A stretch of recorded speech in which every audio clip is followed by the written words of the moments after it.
Kalau ganti KTP kan saya nggak ganti domisili Pak. Ya ganti KTP ganti status. Oh berarti ini mempengaruhi memang. Mempengaruhi sih. Enggak status. Dan di status aja berarti.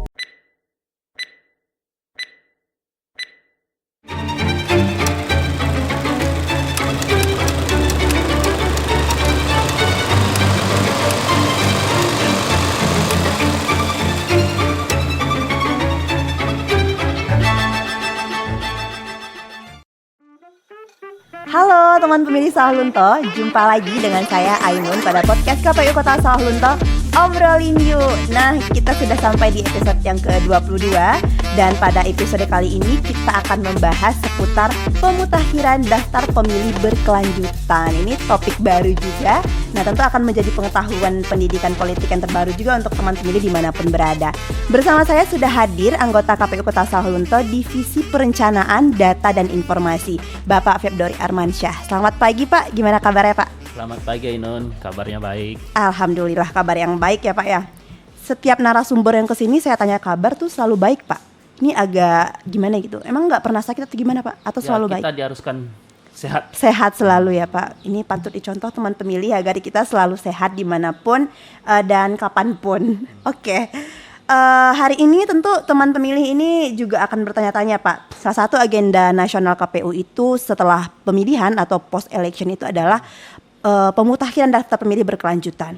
Nah sebenarnya untuk apa Pak daftar pemilih ini dimutakhirkan lagi? Kan kita sudah selesai nih pilkadanya. Kenapa enggak di pilkada 2029 aja nih kita mutakhirkan lagi gitu? Mungkin boleh dipaparkan Pak? Oke, baik Ainun. Itu kita memelihara dan memperbarui DPT terakhir atau pemilihan terakhir pemilu. Jadi data berkelanjutan itu menyusun DPT pada pemilu dan pemilihan berkelanjutan secara tetap dan menjamin kerahasiaannya. Oh berarti data dari DPT pilkada yang terakhir ini dimutakhirkan lagi gitu Ya. Pak. Berarti jika ada yang meninggal, ada pemilih baru itu akan bertemu nih di DPB ini akan itu DPB sendiri akan bertemu nanti yang seperti pindah keluar atau pindah masuk. Jadi kalau untuk yang pindah keluar itu nanti kalau dia hanya mengurus sebatas mengurus di sana, belum mengurus di sini, dia akan nanti ketemu ganda. ganda. Ya. Kalau ganda ini gimana maksudnya Pak? Ganda itu di tempat yang lama datanya masih ada dan di tempat baru datanya juga ada. Oh misal nih saya DPT di sini di Saulunto, terus saya misalnya pindah nih ke tanah datar gitu. Ya. Nah saya mengurus pindah memilih di tanah datar. Atau domisili saya pindah nih ke tanah datar, gimana itu? Iya, kalau untuk ganda itu sendiri, misalnya Ainun sekarang berdomisili di tanah datar. Ainun hanya mengurus di tanah datar. Oh, Jadi gitu. syarat untuk mengurus di tempat yang lama itu belum selesai.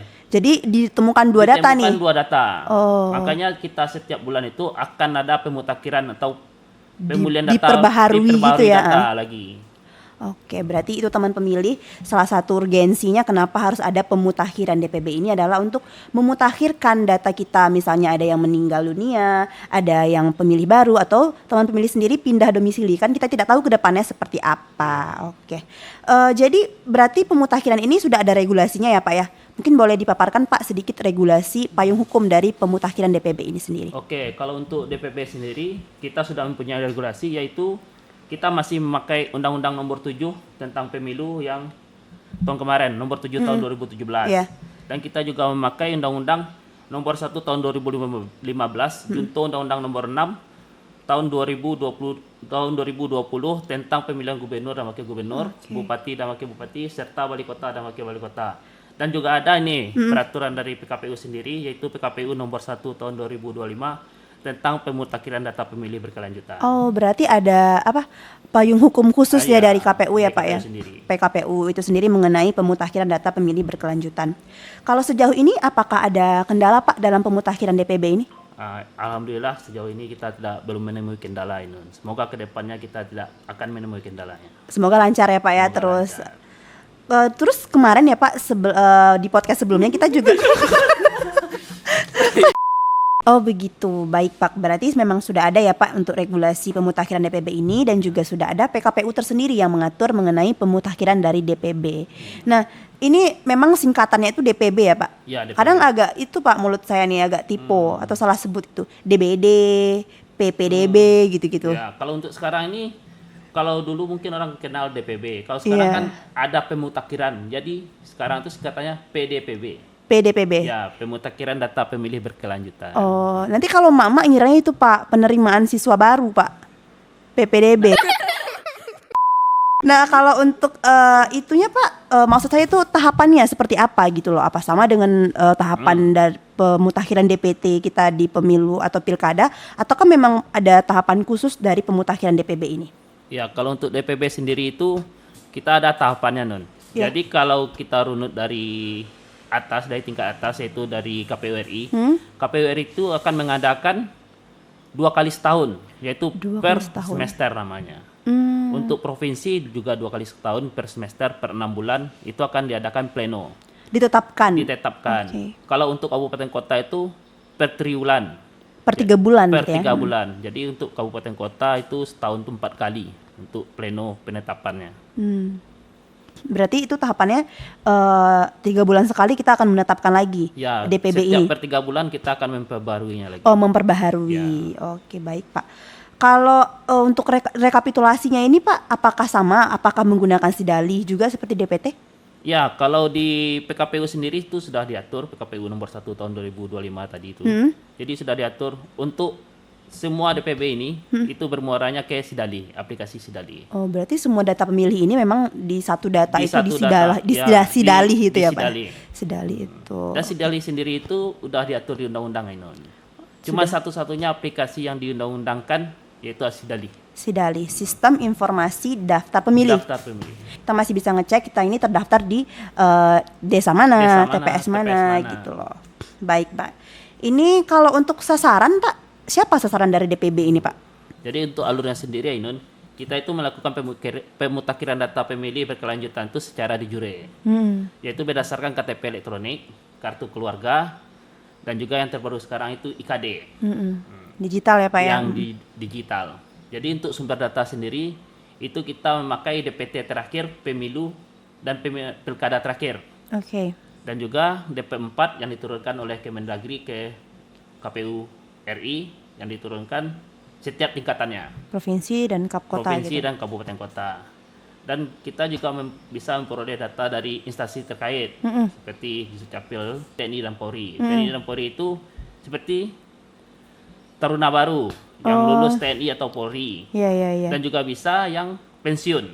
Pensiunan Ya, dari TNI kalau Polri. yang pensiunan dari TNI Polri kan dikembalikan hak pilihnya. Kalau yang Bisa masuk, milih lagi berarti bisa mereka? memilih lagi kalau dia sudah pensiun.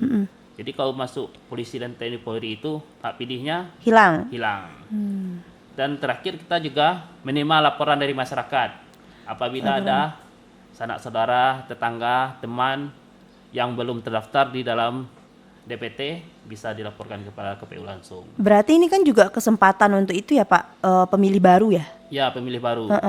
Jadi kalau untuk dinas pendidikan sendiri kita koordinasinya itu ke sekolah Terkait, Pak? terkait untuk rekam. Jadi kalau dinas pendidikan sekarang sudah koordinasi dengan Capil untuk yang umur 16 sudah bisa melakukan rekam.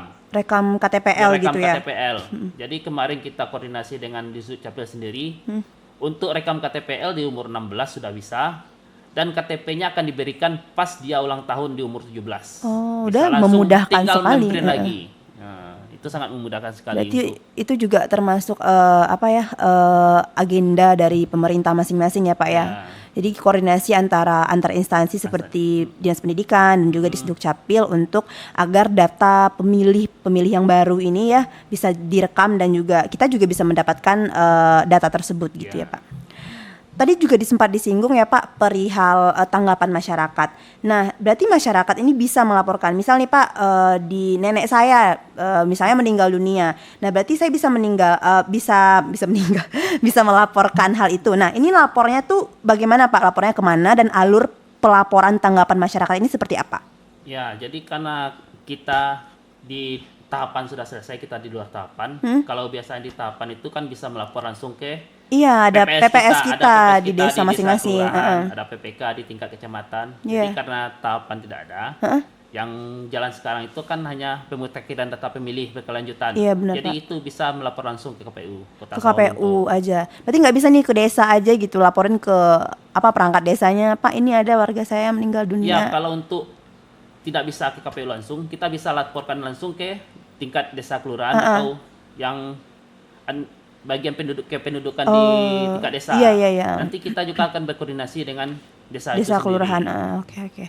Berarti sebenarnya ini cukup mudah ya Pak alurnya. Kita Iya. cuma bisa melaporkan misalkan ada pemilih baru atau ada yang meninggal dunia atau ada pemilih pindahan mungkin keluarga yang pindah dari kota lain ya Pak ya. Iya. Termasuk juga tadi yang TNI dan Polri. TNI dan Polri. Nah itu teman pemilih sejatinya kita ini diberi kesempatan ya Pak untuk bisa melaporkan atau memberikan tanggapan masyarakat terkait pemutakhiran DPB ini. Jadi kita sebagai masyarakat juga bisa berperan aktif gitu loh. Misalkan ada keluarga yang meninggal dunia atau ada ya keluarga yang pindah domisili atau ada keluarga adiknya mungkin yang sudah masuk umur 17 tahun ya Pak ya. Jadi kita bisa melaporkan itu dan sehingga pemutakhiran ini juga berjalan dengan lancar. Nah kalau dari penjelasan Bapak tadi Pak itu sasaran dari DPB ini berarti siapa saja Pak? Sasaran pemutakhiran data pemilih berkelanjutan ini merupakan warga negara Indonesia yang berdomisili di wilayah NKRI itu sendiri dan yang sudah berumur 17 tahun. Ya itu makanya kita koordinasi dengan Dinas Pendidikan tadi untuk mengetahui setiap siswanya akan berumur 17. Dan juga yang pernah kawin, Yang pernah menikah yang gitu pernah Pak? menikah Walaupun dia belum 17. walaupun dia belum 17, tapi dibuktikan dengan KTP elektronik tadi. Oke. Nah, Kita rangkum ya Pak ya, berarti sasarannya itu ada warga negara Indonesia berusia 17 tahun, berdomisili di NKRI ini, pernah menikah dan juga tidak sedang dicabut hak pilihnya. Itulah sasaran dari pemutakhiran DPB ini. Berarti kalau kita yang sudah terdaftar di DPT ini Pak, misalnya kayak kita nih, misalnya sudah terdaftar di DPT di Kota Sawalunto. Nah, kita nggak pindah domisili, kita nggak, maksudnya nggak juga dicabut hak pilihnya, tidak meninggal dunia dan segala macam. Berarti data kita akan tetap dan tidak akan berubah-berubah kan, Pak? berubah. Akan tetap ada dan terus dimutakhirkan sebagai pemilih berkelanjutan gitu ya, Pak? Kecuali nanti ada perubahan data sendiri itu seperti Ainun Ya. yang sekarang belum kawin, besok sudah kawin. Itu akan Oke. ganti KTP. Kalau ganti KTP kan saya nggak ganti domisili Pak. Ya ganti KTP ganti status. Oh berarti ini mempengaruhi memang. mempengaruhi sih. Enggak status. Dan di status aja berarti. Berarti tidak ada yang mengganggu Ainun pilih. Aman kok Pak, saya ini tak. Dan juga suami saya juga berdomisili di tempat sama dengan saya. Jadi nggak akan pindah-pindah sih. Oke baik. Nggak akan mengganggu DPB-nya Pak Lori juga sih. Baik Pak, mungkin ini sudah 30 menitan kita ngobrol seputar pemutakhiran data pemilih. Ada yang ingin Bapak sampaikan Pak kepada teman pemilih terkait ajakan atau himbauan mengenai pemutakhiran data pemilih berkelanjutan ini? Halo teman pemilih, mari kita sukseskan pemutakhiran data pemilih berkelanjutan. Ayo laporkan kepada KPU Kota Sawalunto apabila ada keluarga, teman, saudara, atau tetangganya yang meninggal dunia, pindah domisili, diangkat menjadi TNI dan Polri. Pemutakhiran DPB ini merupakan upaya agar data pemilih mutakhir dan berkualitas. Itu dia teman pemilih, ajakan untuk kita semua dimanapun berada agar kita turut mensukseskan pemutakhiran data pemilih berkelanjutan ini dengan cara melaporkan apabila ada anggota keluarganya, saudaranya, teman ataupun tetangganya ya Pak ya, untuk dilaporkan apabila ada yang meninggal dunia, pemilih baru atau yang diangkat menjadi TNI atau Polri gitu, agar suksesnya daftar pemilih berkelanjutan ini mutakhir terus nih dan dia akan terbaru terus, datanya juga valid ya Pak ya. Ini agak ketinggalan Pak karena kita kemarin udah penetapan DPB berarti ya Pak ya, DPB. kita sudah pleno DPB di tingkat kota. Nah berapa jumlah DPB yang ditetapkan Pak? Oke, kemarin kita sudah melakukan rapat pleno terbuka daftar pemilih berkelanjutan triwulan 2 tingkat Kota Sawalunto. Jadi di sana jumlah pemilih kita untuk terhitung di 2 Juli 2025 ini berjumlah 49.576 pemilih. Apakah ada perubahan Pak dari DPT terakhir pilkada kita? Kalau untuk perubahan ya ada peningkatan 3 orang. berarti Jadi ada gitu ya kalau peningkatan. untuk di pilkada kemarin, pemilihan kemarin itu DPT kita ditetapkan 49.573 pemilih. Oh sekarang bertambah ya Pak ya? Bertambah 3 orang. Oke. Dan itu akan tetap bertambah atau kurang atau bisa tambah nantinya Ainun. Karena kita melakukan pemutakhiran data pemilih berkelanjutan ini per triwulan, per 3 bulan. Berarti 3 bulan akan ditetapkan lagi. ditetapkan Nanti lagi. berarti di triwulan 3 ditetapkan lagi berarti ya? Ditetapkan lagi. Oke, itu teman pemilih jumlah DPB kita yang ditetapkan per 2 Juli 2025 ini adalah 49.576 daftar pemilih. Nah, pastikan teman pemilih yang sudah memenuhi syarat ada di angka tersebut. Jadi, coba cek DPT online dan cek data dirinya, masukkan data dirinya dan cek apakah teman pemilih sudah terdaftar sebagai pemilih di daftar pemilih berkelanjutan.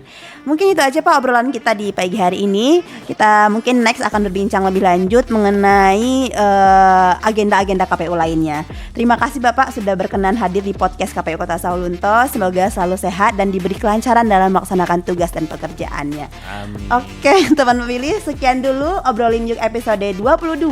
Kita akan bertemu di minggu depan dengan tema yang lebih baru dan tentunya kita juga meminta saran teman pemilih nih untuk tema-tema yang akan kita usung pada podcast selanjutnya. Boleh komen di YouTube KPU Kota Sawalunto. Terima kasih. Assalamualaikum warahmatullahi wabarakatuh. Dadah.